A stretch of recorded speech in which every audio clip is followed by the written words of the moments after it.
We have a turbine. The turbine is located between two large containers. The first one on the left has a height or depth of actually 50 meters, and the one on the right, the depth is 10 meters. So the problem says the system friction losses are HF equal to 3.5 V squared over 2G.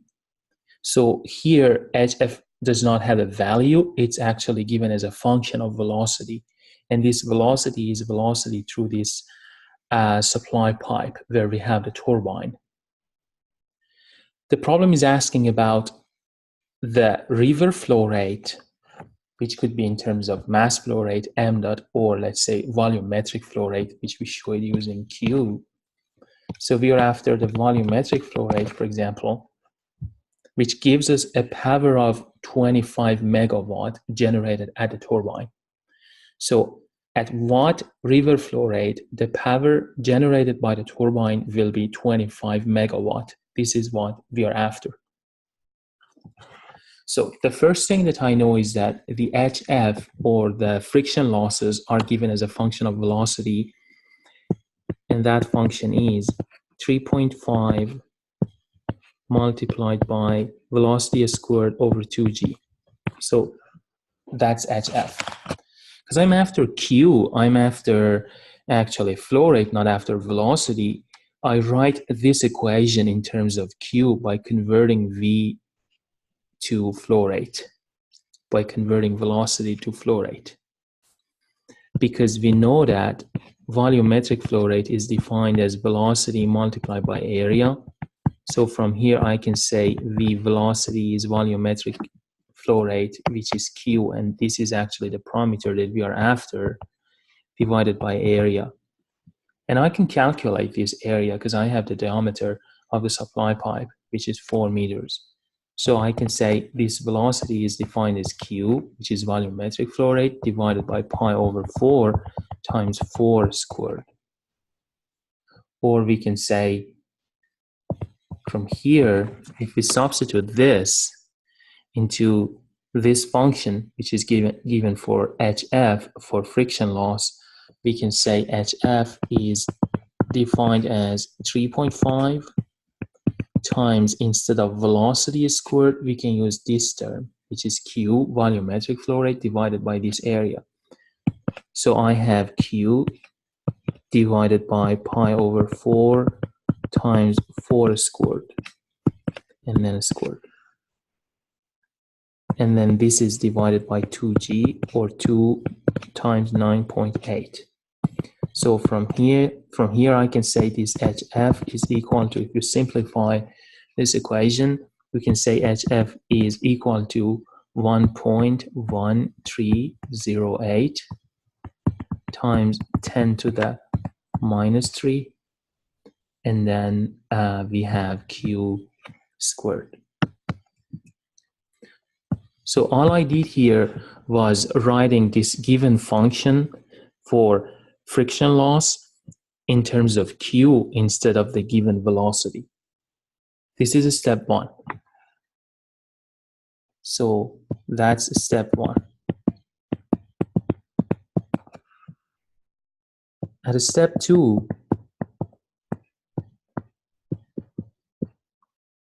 I calculate head of the turbine using the given power, which is 25 megawatts. We know that power is calculated as m dot, which is mass flow rate, times g, gravity, times head of the turbine. We know what is the power that we are after, right? So from here we can calculate this ht. I can say power is equal to, instead of this m dot, I use rho q, density multiplied by volumetric flow rate, times g, and then times ht. So from here I can say ht is defined as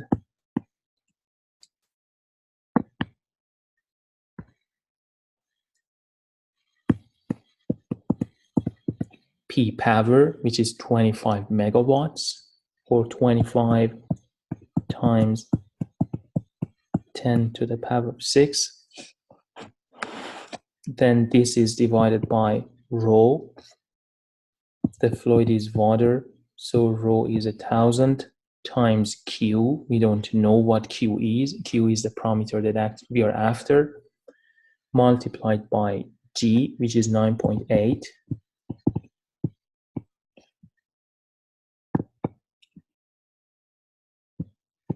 And then this is multiplied by Q. And if you simplify this, you have HT as a function of Q as 2551 divided by Q. So far we have HF as a function of Q, and then we have HT as a function of Q. Now we are ready to write the energy balance equation, the head form of energy balance equation between points 1, which is on the surface of the large container on the left, and then point 2, which is on the free surface of the large container on the right.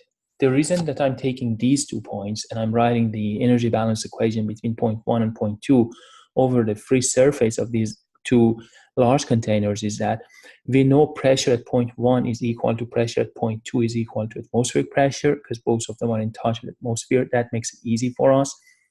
And then we also know the elevation at these 2 surfaces, at these 2 points. Z1 is 50, Z2 is 10. So again, that's a good thing. We know the value of Z for these 2 points. And then the other thing is that because both of them are large containers, we can safely assume that velocity at point 1 is almost equal to velocity at point 2 is almost equal to 0.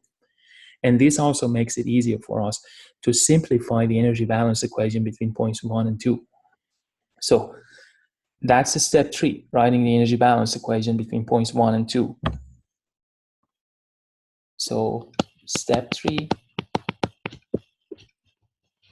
is energy at point 1 plus head of the pump, which we don't have any pump here in this problem, is equal to energy at point 2 plus head of the turbine plus friction losses. So we know that we don't have a turbine, we don't have a pump here, so this term is 0. E1 is defined as P1 divided by rho G plus alpha V1 squared divided by 2G plus Z1. This is the left side of the equation. And then we have the same 3 terms in E2. So we have P2 over rho G plus alpha V2 squared over 2G plus Z2 plus HT plus HF, right? So we know that P1 is equal to P2 is equal to 1 atmosphere. So those 2 terms cancel each other. We also know that V1 is equal to V2 is equal to 0 is equal to V2 and approximately equal to 0, which is actually that large container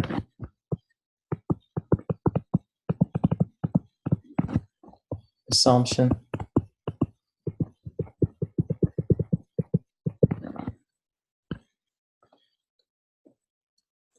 So all we have is Z1, Z2, HT, and HF. And we have HT and HF as functions of Q.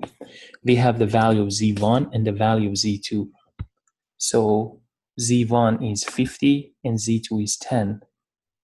So what we have is Z1, which is 50, is equal to Z2, which is 10, plus HT. And HT, we found it as 25, 51 divided by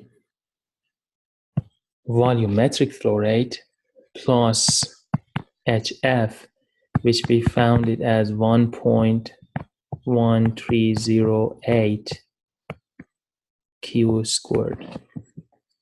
Actually, we have times 10 to the minus 3, and then we have Q squared. Okay. So I can multiply both sides of this equation with 1Q, and then if I further simplify it, I'll get this equation in terms of volumetric flow rate, which is like Q cubed minus